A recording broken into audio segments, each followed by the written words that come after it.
Well, it's Ken Ham here, President of Anson Genesis Creation Museum, the Ark Encounter, and I've already done 2 live updates today, but I thought I would do a third one and show you something really different about the Ark. We're actually on the roof of the East Tower, and we have 2 other towers that the Ark anchors to. So this is going to give you a really different perspective from up the top here.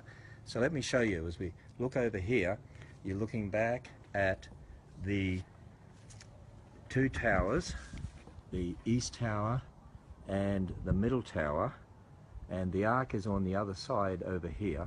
I know it's hard to really understand this just looking at this, but we'll come on to, here we are, the East Tower, and we're looking here at one of the air conditioning units.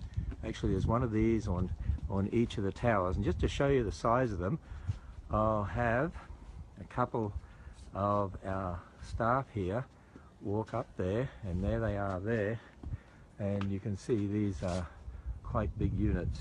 And we'll go to the back over here, and this will give you a different perspective. Again, you can see here there's another one of those air conditioning units, and there's about 36 other units, smaller units, but you can get an idea of the height up here.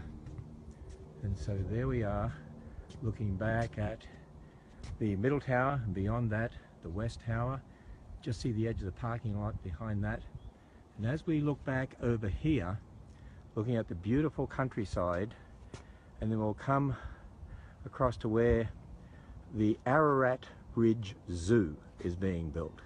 Lots of unique animals are going to be in here, and there'll be animal programs during the day, live animal programs.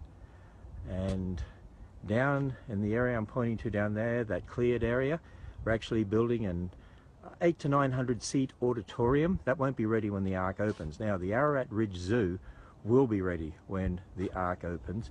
The auditorium will be planned, and the architectural diagrams, engineering diagrams and so on are all done. I think the permits are pretty well pulled for that, but that'll be built over time once it's opened. And we're going to look back down this area, and we'll be able to look back down on where the 1,500 seat cafe is going to go.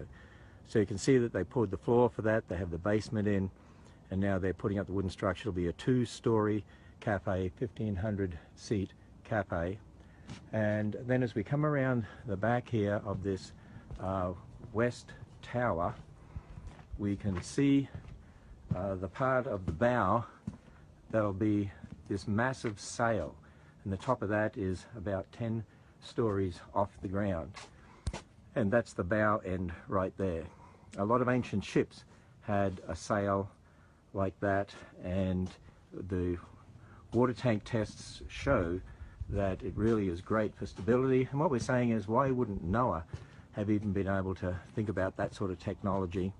He would have been a very intelligent person, and he was hundreds of years old when he built the Ark. Who knows how he had already been prepared. Maybe they were already building big ships in the pre-flood world.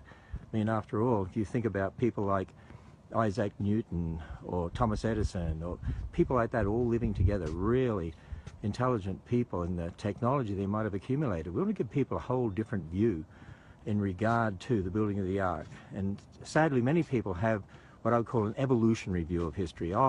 People before us wouldn't have had our technology, they weren't as intelligent.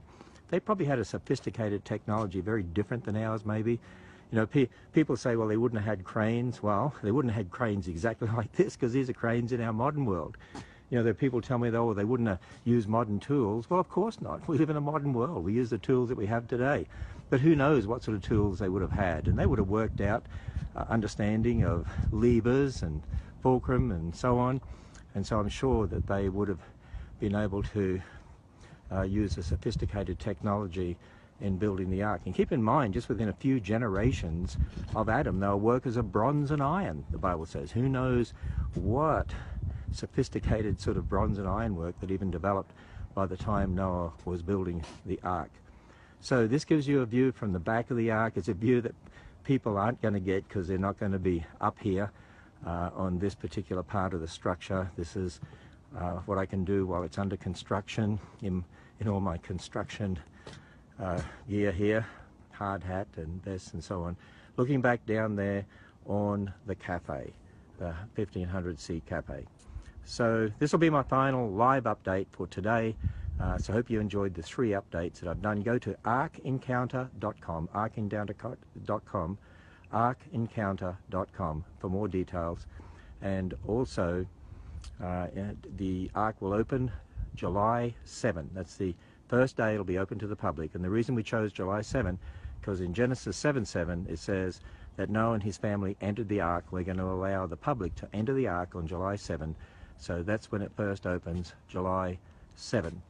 So thanks for watching, live from Kentucky, from Williamstown, Kentucky.